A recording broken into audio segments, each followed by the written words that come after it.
T-minus 30 seconds. DeAndre Hopkins! Justin Jefferson, have a day! What a catch! C.D. Lamb! Only this guy, I think. I mean, maybe I'm trying to think of somebody else. And he hurdles his way into the end zone. Touchdown. Oh, it's snared for the interception by Kenny Moore! 2, 1, 0.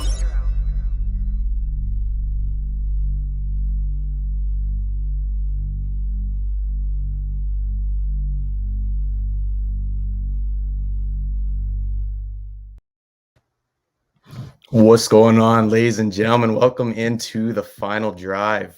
I am your host, Josh Frey-Sam, and man, welcome in, man. Thank you for tuning into the live stream here. This is the inaugural episode. We got a great guest, a great lineup here today. I got my boy Bryce Hunt joining me here for the live stream, as well as my guest co-host. Gonna have a lot of fun here. Without further ado, Matt, like if you guys are tuning in right after this Monday night game, wow, that was pretty incredible, man. I don't even know what I just watched. Raiders are gonna Raider. That's what tweet that I just saw, and then the Ravens were gonna Raider. That's another tweet I just saw right after that. But let's get some thoughts here from a Ravens fan himself here, and let me bring in to the final drive here, Mr. Bryce Hunt. Thanks for having me, Josh. A little bit delayed on the start. What a game started off. I know, everything from the Manning broadcast with all the great guests they have in. Just a phenomenal game. Obviously not the way I wanted it to go, but in the sports writing industry, that's what we call a rewrite, right? So that game was all but decided. It seemed like 2-3 times, and what a finish. It's only fitting a Waller wide open touchdown was the way it was going to end. So, yeah, man, Darren Waller was, I think it was, was it Darren Waller on the final touchdown? Was that who it was? I don't even remember. Anyways, all I know is that Darren Waller had like 20 targets in this game, which was pretty incredible. The Raiders, I mean, I think a lot of credit needs to be given to both teams here. Like, for example, the Raiders were, a lot of people just had, I think Vegas had them pegged for 6.5 wins entering this season. A lot of people, they had a lot of different changes. They added even more free agents like Solomon Thomas. They added Yannick Ngakoue, right? Things of that nature. Then not only that, but they brought in Gus Bradley, the new defensive coordinator, to really lead the charge here. So a lot of people they weren't really sure. And then Derek Carr, though, entered this game as a guy who was really, I think, has solidified himself as a top 15, top 12, and even tonight, I think I heard one of the broadcasters say a top 10 quarterback. So, I mean, the Raiders need to be given a lot of credit here. I also think that the Raiders need to be given a lot of credit. The Ravens also need to be given a lot of credit here because, as you and I both know, it's been noted quite a bit. Just the Ravens have been going through the injury bug. They, like I told you before, I think they got like the 2020 Niners vibes here, with just J.K. Dobbins going down, Justice Hill going down. They had a bunch of running backs. I told you that their biggest loss of the season so far, in my opinion, has been Marcus Peters. And then they also lost their guard at some point today. So the Ravens just being able to overcome those injuries, stay in this game really, and really lead for much of this game. And then the Raiders, just the fact that they were able to really, really surprise a lot of people here. I mean, I have the Raiders as over 7.5 wins here in this season. But do you have any other thoughts just on the game in terms of what you saw just as an overall Ravens fan, man? You know, it was very similar to a lot of the games we saw this week. A lot of sloppy football. The Ravens, we knew that, when you have Calais Campbell, he did a great job stopping the run. The Raiders couldn't get much going on the ground, but we saw that secondary really get chewed up, whether it was the blown coverage by Brandon Stevens. Of course, Lamar had 2 key fumbles that led to the tying score and the eventual game-winning score. So some stuff to be cleaned up. Like a lot of quarterbacks, you start to wonder, does the abbreviated preseason have something to play with that? Whether it's not getting adjusted to the offensive systems, it's to be seen. But it was a theme across, I think, across the whole league on Sunday. A lot of sloppy ball. Yeah, oh, for sure. And that's just it. Like, I mean, we'll transition with that into the betting aspect of things right before. I mean, we have John Shipley coming on in just about 10 minutes here. So talk about the Jaguars with him. But I mean, from a betting standpoint as well, I mean, you have a lot of, you can see on the ticker here going underneath, to your point with sloppy ball. I mean, there's a lot of unders here. There's a lot of underdogs who are covering here that are coming across on the ticker here. I took the first half under in, I think, 3 games this week, and I went 3 for 3 on that. Bryce, I don't have an overlay here for your betting day. I personally know how your betting went this week, but could you just let the viewers know how was week 1 in the NFL for you, man? Yeah, I got smoked. There's really no way to put it. It's an annual tradition for me. I always parlay the money line of the 2 teams that were in the Super Bowl, and that was the only bet that landed for me. It was the money line of the Chiefs and the Bucks there. I put a lot of trust into a lot of young quarterbacks, Trevor Lawrence, Mac Jones. So a couple bad beats with I had Fitzpatrick going over 1.5 touchdowns. I thought he was going to have a day. He left with that hip injury early. I threw up a Hail Mary bet the Chicago Bears. I thought that was going to be a closer game than it was. But yeah, just an awful day. 1-7 if we're keeping tabs on it. Just a mess all around for me. Gonna need to bounce back. So yeah, man. I honestly, week 1 is my least favorite week to bet in for the NFL, no question. And I mean, like, you saw even with Vegas, right? Like, I mean, how many of the underdogs won, right? Like, you can see, like, and it's not like they blew out of the water like any of these lines by any means, but just the fact that a lot of these dogs they did cover. So it's kind of like Vegas was even a little bit off on their game as well, right? And so it's just it was week 1's always tough, man. Week 1's always tough. Me personally, just to give my quick rundown, I actually had a pretty successful week, not to rub it in there, man. I mean, just to join you real quick, I had a props parlay that I think was a 4-leg props parlay that none of them hit. And I mean, that started with Raheem Mostert over 68.5 yards. And that was, that was toast in the first quarter there after he went down with a knee injury. So that was kind of tough. But I mean, but besides that as well, like, I mean, I had anytime touchdowns. I think I might've had a James Robinson anytime touchdown. And I do want to talk to John a little bit about James Robinson's his usage in this game, because honestly, it just wasn't, it wasn't really there, especially for a guy who landed on the top 100 list for the NFL this year. That was kind of tough to see. But besides that, I mean, I mentioned my first half under bets. I had the first half under in tonight's game. I had the first half under in the Pats and the Finns game. I had and then I think I had the first half under in the Sunday Night Football game last night as well, which was a lot of fun for sure. But I mean, hey man, this week was pretty good to me. I mean, college ball as well wasn't that great to me. But hey man, how about let's go over to, before John gets in here, let's talk about another game on the docket here. Let's talk about Cardinals versus the Titans. And this was I wanted to talk about this game because of one player, and that was Chandler Jones. Chandler Jones was 5 sacks, 2 tackles for a loss. He had a couple of forced fumbles as well along to go with everything. Like, I mean, this guy was an absolute menace. You're talking about a guy who had a stat line, I would even say in the first quarter, with just, I think he had 3 sacks, 2 TFLs, a couple forced fumbles. This guy had a stat line that rivaled a lot of people's overall seasons. What was your overall thoughts on this game, and just specifically even Chandler Jones and the performance that he put up?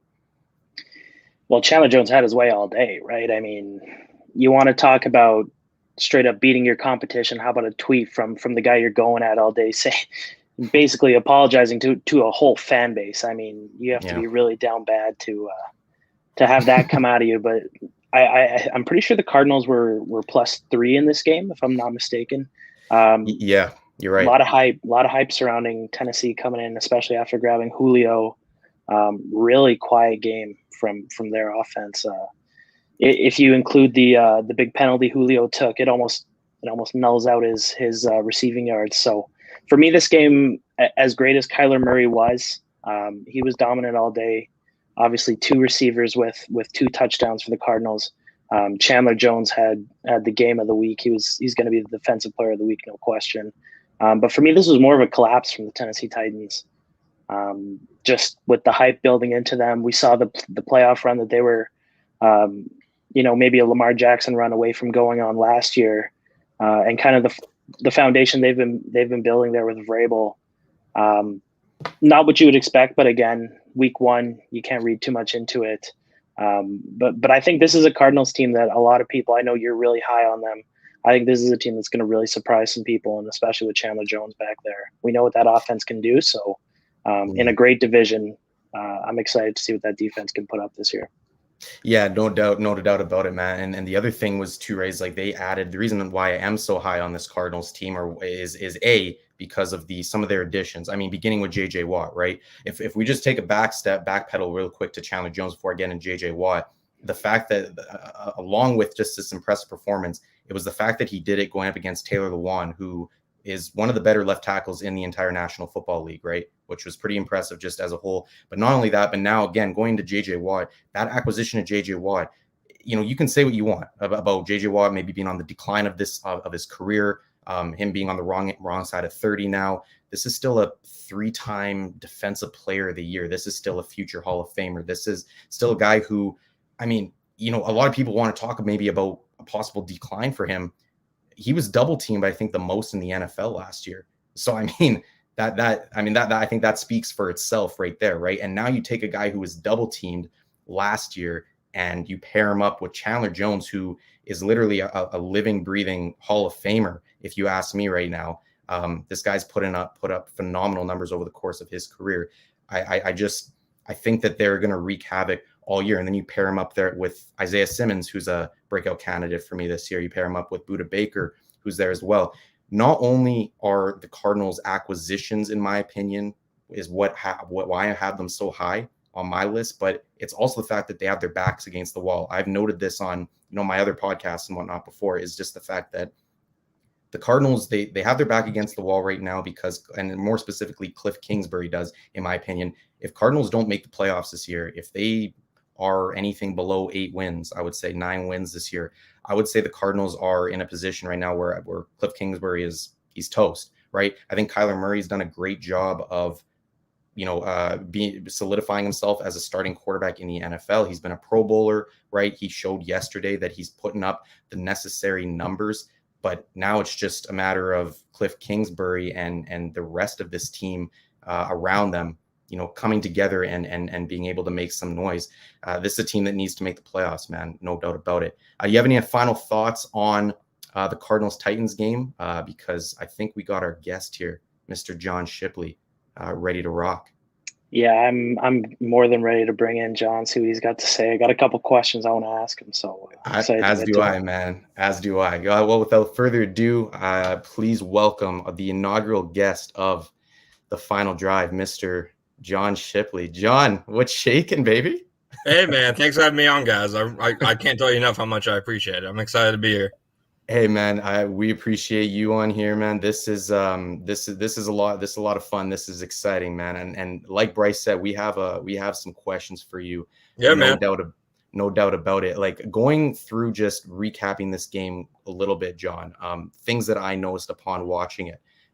First half, I hope that the Jaguars, I don't know if they practiced today, but I hope they hit the jugs machine, like this is five drops in the first half that I counted anyways. I think 6 drops as a whole. Trevor Lawrence, in my opinion, actually looked pretty good in this game. I thought that didn't really get a lot of help. But at the same time, he made a few mistakes, right? He ended the day with a few interceptions. And I mean, he's a young quarterback. Those are things that you're going to expect. What were your kind of takeaways in watching this game, John? And maybe even just things that carried over possibly from the preseason that you noticed, and What were your overall thoughts on week 1 here?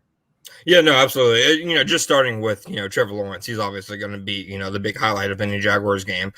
I thought, like you, I thought that he had some extremely encouraging, high moments. I thought his peaks were, he made some throws I'm not sure you see more than a handful of other quarterbacks in the NFL who can, consistently make. But you also saw some of the valleys. So, like you mentioned, he threw 3 interceptions, which, you're going to get when you throw it 51 times. And one of those interceptions came when the game was already, far, far from out of reach. But, still, those are mistakes he has to clean up. To me, he looked like a rookie quarterback who was placed onto a 1-15 team that hadn't really improved much.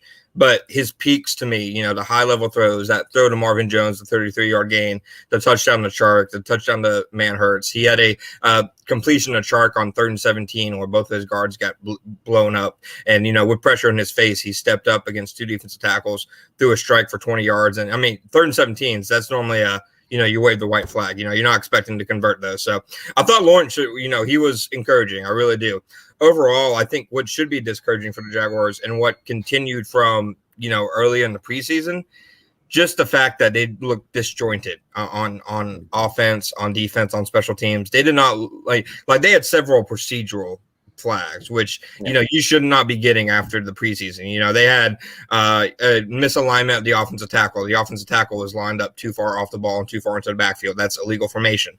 You had one more wide receiver not, tell the referee he was on the ball. That's illegal formation. You had 12 people in the huddle. On the first punt return of the season, they only had 10 players on the field. So, it's just little organizational stuff like that stood out to me that I actually thought was going to be a strength of the Urban Meyer regime. I thought the issues with him were going to come with, personnel and adapting to, a different breed of athlete that's not a college player. I did not expect them to come out and look so unprepared and so sloppy. And that's really the 2 things that come to my mind when I think about their performance. They just did not look like a team that was prepared to play.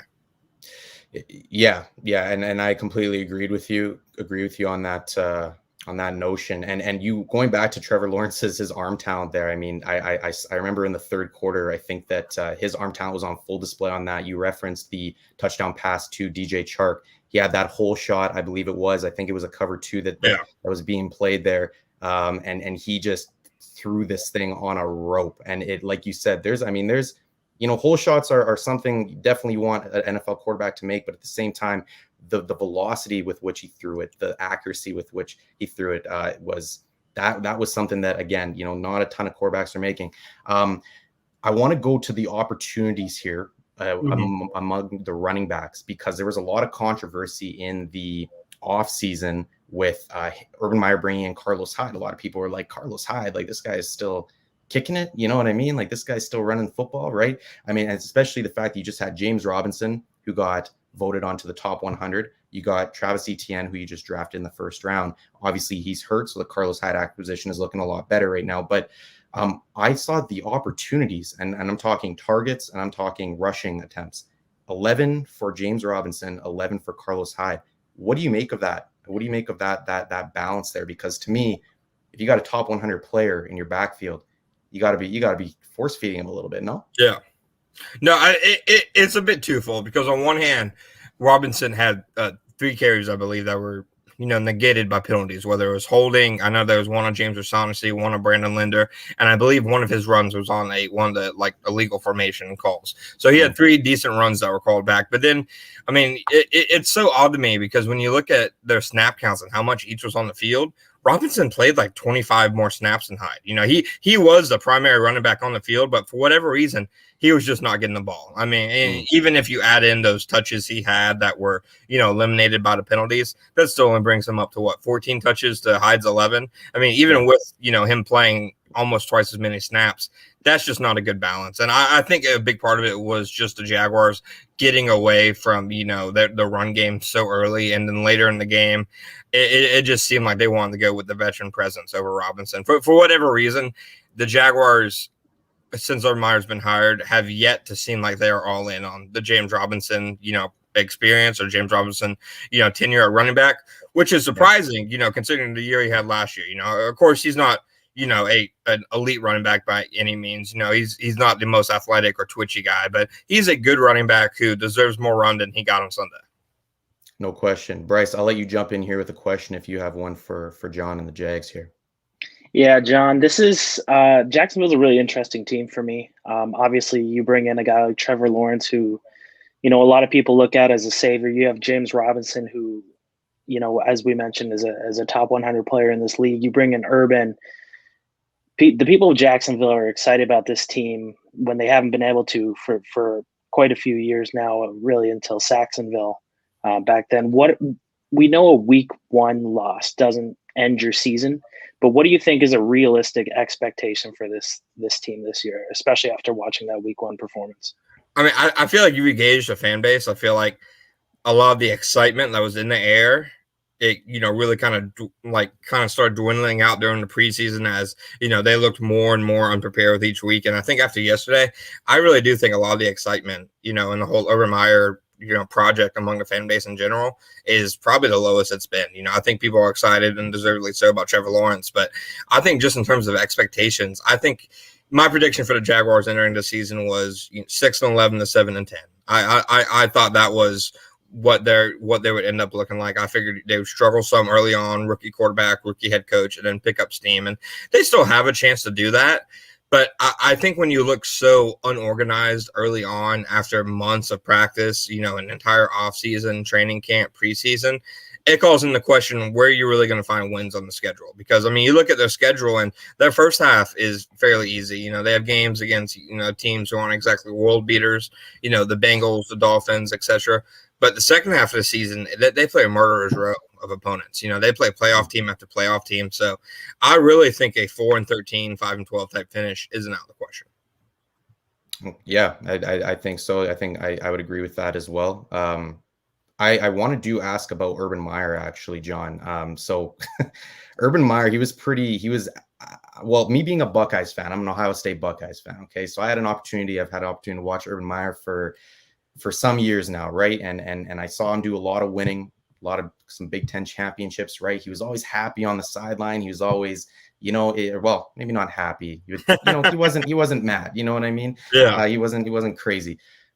I noticed I had an opportunity to take in the Jaguars, I think all 3 of the preseason games, or at least 2 of the preseason games this year. And obviously, even though Trevor Lawrence, I thought that he played really well in the preseason, even with that, I thought that Urban Meyer, the team as a whole, probably didn't play up to Urban Meyer's standard. And with that, I saw a lot of poor body language on the sideline from Urban Meyer. Has that been noted at all? And is that something that you've noticed as well? Yeah, it'd be impossible not to notice it. I mean, I think a lot of that just goes to Urban Meyer is so wrapped up and obsessed with winning at, no matter what, no matter the cost, that losing any game, whether it's a preseason game or not, is a shock to his system. I genuinely believe that he didn't completely get the concept of the preseason in terms of it's okay to, not look your best. I like the college, they don't have that, they have their spring game and stuff, but his preseason in college was when Ohio State would play, Mercer or, Miami of Ohio in week 1. Well, now you're that Miami of Ohio, you're not going out there with a cupcake to, get all the kinks out of the system.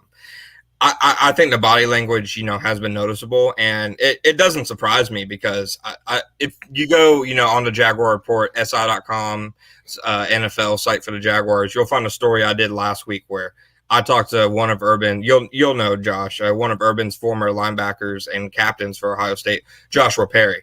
And Joshua, he was very candid with me. He's still close with Urban, but he didn't pull any punches. He said after Urban would lose a game in college, he would come in the next day. He said, pale as a ghost, basically zombified, wouldn't do anything. And they would know basically their head coach was checked out for that day. And then he would bring things way up in terms of intensity the next day. You can't do that in the NFL because if you lose 6 games in the NFL, that's a great season. You can't just, start pushing the panic buttons at the 1 loss, 2 loss, whatever, because that's how you alienate people. That's how you lose the locker room. So I think that's a big thing to track with Urban Meyer is how he reacts to losing because, you look at the 4 games he's coached the Jaguars so far, they've looked bad in 3 of them, and his body language hasn't been good for them. The one game he did seem excited about was the game they looked good in, that Dallas game in the preseason.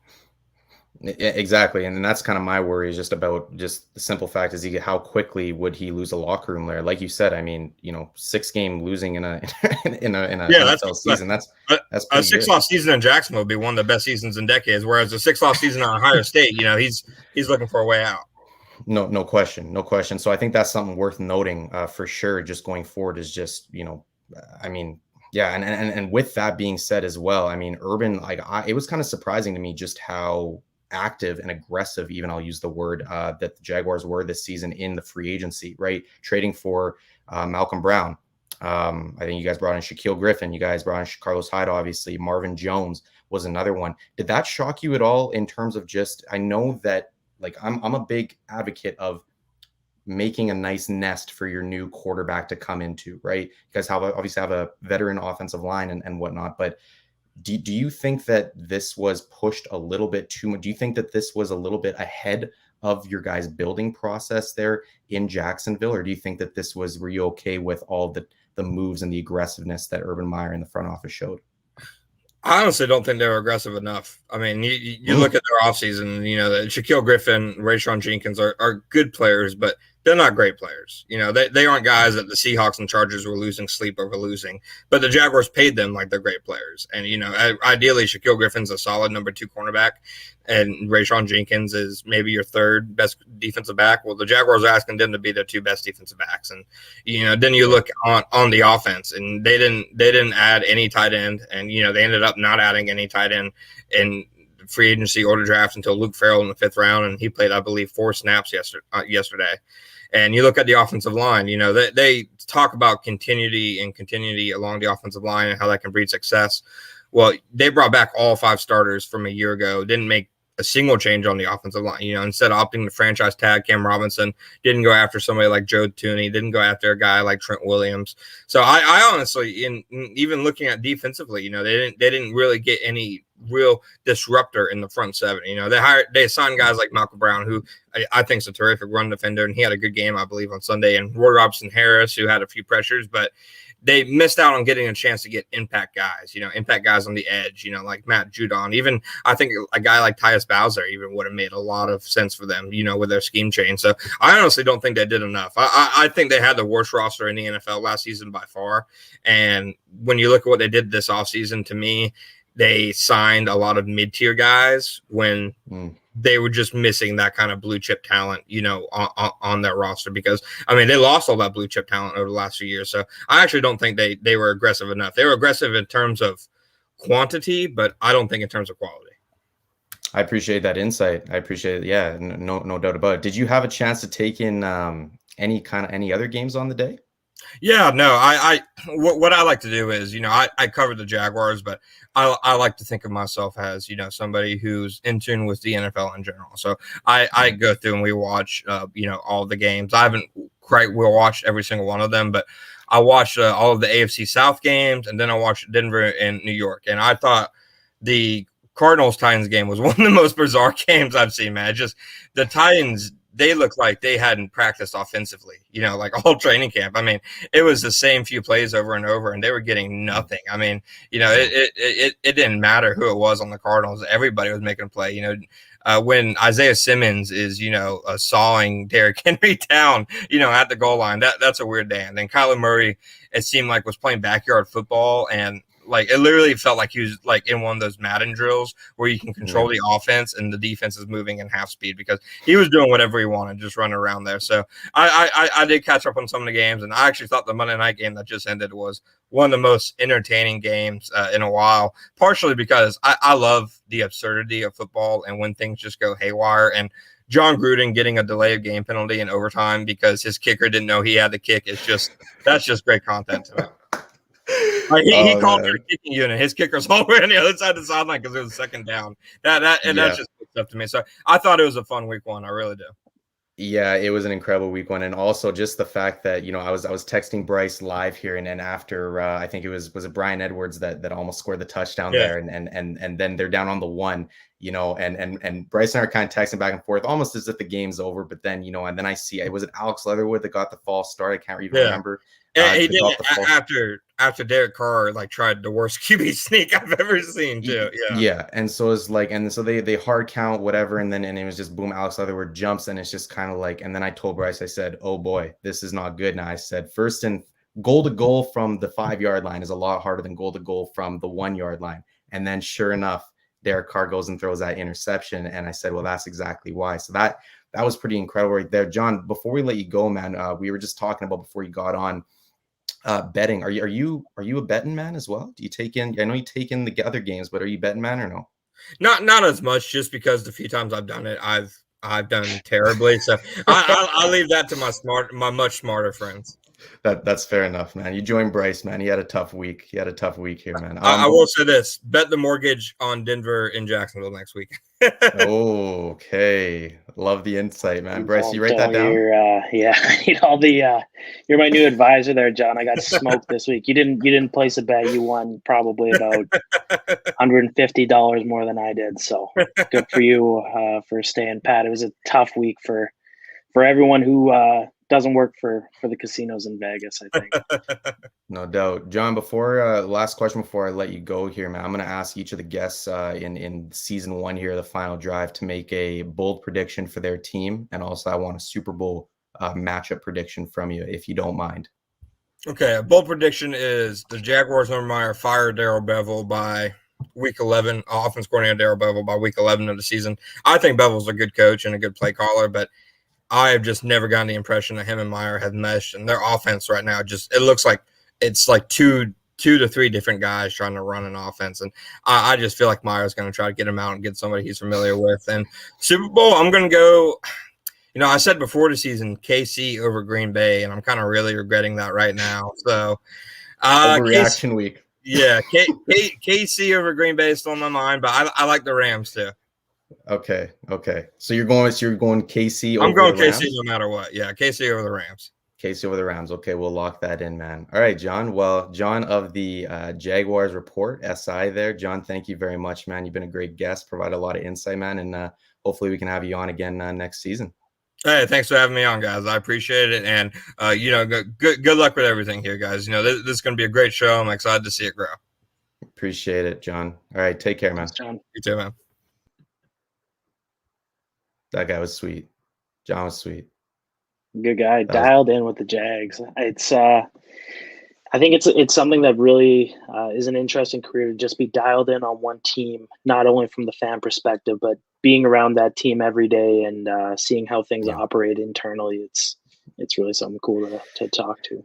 Yeah, man. Hopefully me and you just be an aspiring sports journalist, man. Maybe that's the move one of these days, eh? Just with dialing into one team here. We'll see what happens there. But yeah, no, I agree with you. And just the fact that's exactly what the trend that I'm trying to follow this year with the show is just the fact that having different beat reporters from across the NFL in, man. So because I want you heard the insight that John was able to give there, and I'm hoping to get that insight from all the other guests this season because these are people with boots on the ground. You know what I mean? We can sit here from Winnipeg, Manitoba and read all the Twitter things that we want, but it's a different vibe when you're actually in the city, right? Where the team is playing in. You can actually feel the vibe of the city. You can talk to the coaches and whatnot. And obviously John has done that and he was able to provide some really good insight, man. Well, let's kind of wrap up the inaugural episode here, Bryce. Let's talk about another game. What game should we talk about here? Just maybe the Bengals, or sorry, not the Bengals. We don't want to talk about the Bengals. Talk about Chiefs. Probably Chiefs. Cleveland's where you're probably going. Chiefs. Cleveland. Nobody wants to talk about the Bengals. That was a great game. Yeah, I mean, good for him. Good for him. Beat the spread. Got a big win. Joey Burrow looked great. That's about all we need to say about the Bengals, I think, for week 1 here. Yeah. That was good for the Bengals, man. Jamar Chase obviously looked good as well, which he put to rest a lot of the the haters there from the preseason. Let's move on to the Chiefs and the Browns though, man. Patrick Mahomes. I don't know if there's much more to say about that, man. Like I saw Baker Mayfield. So Baker Mayfield didn't record a touchdown pass in this game.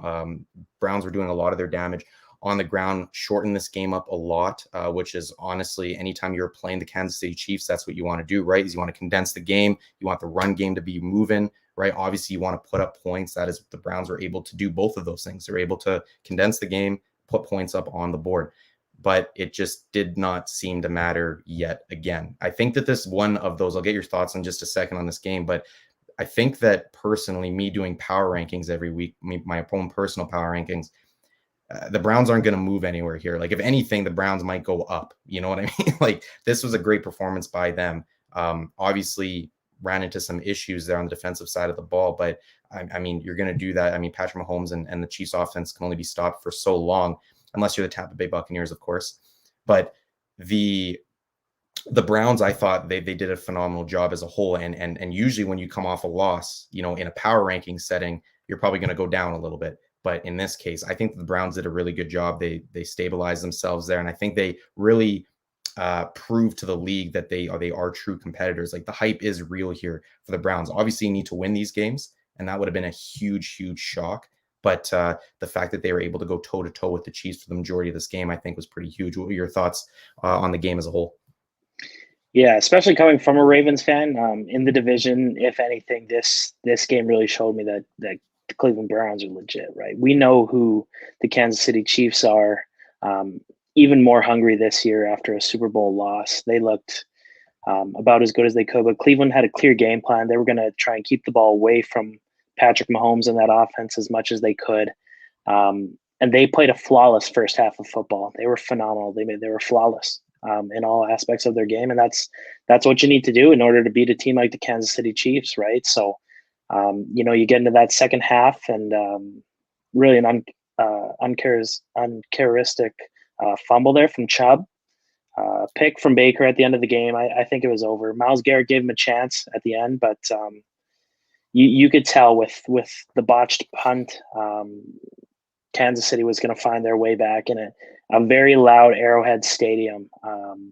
Really, one of the first games you saw the crowds really play a role in the game as well. So, yeah, I think for Cleveland, there are one or two mistakes. If Chubb doesn't fumble that ball, maybe if they get that punt off clean and give Kansas City some bad field positioning, this could have been different. But we can see the when they turn it on, the Cleveland Browns can be right up there with the best team in the league, and definitely a team to be scared of going forward. Yeah, they are. I mean, they have one of the most talented teams on paper. And like you mentioned as well, I mean, this is what a lot of these NFL games are coming down to, right? They're coming down to 1-2 mistakes, right? In the game. These are a lot of one possession games in the NFL. It's just it's elite players versus elite players on both sides, in all three phases of the game. I thought that this was probably the headline game of the week. And I mean, it lived up to it as well. I thought that I think the Browns, like you said, they put the division on notice. They put the league on notice. I think that this is going to be a team that is going to eventually make the playoffs. And I think that a lot of people are going to be talking about the Baker Mayfield interception. I think a lot of the haters are going to be talking about Baker Mayfield ending the day on an interception, not being able to, push his team over the hump. But the reality is, I mean, it's tough to lead a game-winning drive, right? Obviously, you got to dig deep, but that's just right. The nature of it. And you can even see, he even said after the game, he was trying to get that ball out of bounds, and he was hit. Ball kind of came out not how he wanted it, but I mean, tough to put that one together at the end. And I mean, those kind of plays happen, right, when you have a championship team. So. No question. Let's wrap up, and I mean, people watching can obviously see that I'm a Packers fan here, and I'm not trying to be biased on this program. You know what I mean? But especially with the content that we produce. But the reality is that I think it is worth talking about the Green Bay Packers to close out this program. Do you not? Do you agree with that? We can choose a different game if you want. Well, I mean, we had to talk about the Ravens losing. I was not even 20 minutes after an overtime loss where my emotions were a roller coaster. So I think it's only fair that we get famous Jameis in here and talk about your Packers. I'll let you take the reins, dump it all out, man. Just let us hear it. Yeah. And honestly, I wish we could have actually spent more time on that Monday Night Football game. That game that probably was the game of the week, to be honest with you. So we probably could have sat here for 45 minutes and just dissected that game. But let's talk about the Packers game here. I thought that the Packers came out, they were uncharacteristically lethargic in this game. 3 points up on the board. I think one thing just obviously me watching the game. I've watched the game twice back now already. Just me watching this game twice back. I think it was diligently noted how hot it was going to be in Jacksonville. This was obviously a neutral site game, right? With Hurricane Ida coming to New Orleans there. They needed to make sure that they were taken care of. And so they moved this game to Jacksonville. But the temperature reached upwards of 100 degrees at one point in this game. So for much of this game, they were relying on, lots of breaks, lots of water. And the reality is that the New Orleans Saints just had, they strung together a 4, a 7, and like a 10-minute drive in the first half. They controlled the ball. I think it was 22 minutes to, what would that be, 8 in the first half. So they controlled the ball for like over 70% of the first half here. And the fact that the Packers were only down a couple of scores, that really showed that it was kind of lucky, you know what I mean? That they were lucky to be still in that game at that point. Jameis Winston was phenomenal. He didn't necessarily pop off by any stretch of the imagination. He wasn't going crazy for 300-400 yards, anything like that, but he did put up 5 touchdown passes. He was dotting the Packers defense up. What were your thoughts on Jameis Winston, his performance, and just overall the New Orleans Saints? Like, were you surprised by this at all in the New Orleans Saints? This is a team that I personally don't even have making the playoffs this year. Well, I think you're lying to yourself if you're saying that you saw this coming, right? I don't think anyone saw this one coming. Yeah. Just a great overall game plan from the New Orleans Saints for me. Obviously, you can probably attest to it, Aaron Rodgers' worst games coming off a controversial offseason. I think a lot of people expected him to come out of the gates blazing. 2 interceptions when he had 5 all of last year. So one of his worst games. But, I was really impressed with Sean Payton's game calling, Jameis making the smart plays. They kept running the ball. They stuck to what was working. We know the New Orleans Saints, especially getting out of the Drew Brees era now, with another quarterback who can sling it with the best of them. They had a couple opportunities to go for a deep shot, and they stuck to their game plan. They kept running the ball. They stuck to what was working, and that's how you win games in this league, right? I mean, you're playing a home game where there were more Green Bay fans in the stands, and you got to find ways to win in this league. And moving on from your Hall of Fame quarterback's never easy, but I think Jameis being in that system, getting integrated, talking with Drew, talking with Sean for a full year, getting the system, in his head. We now know the kind of quarterback he can be once he eliminates those turnovers. And this is a team that could really surprise a lot of people if he can, stick to that style of play, eliminate those turnovers. And, we obviously know they have Alvin Kamara and a more than capable defense. So another team that, is boom or bust. So if Jameis puts it all together, it's absolutely no reason why we shouldn't see them in the playoffs.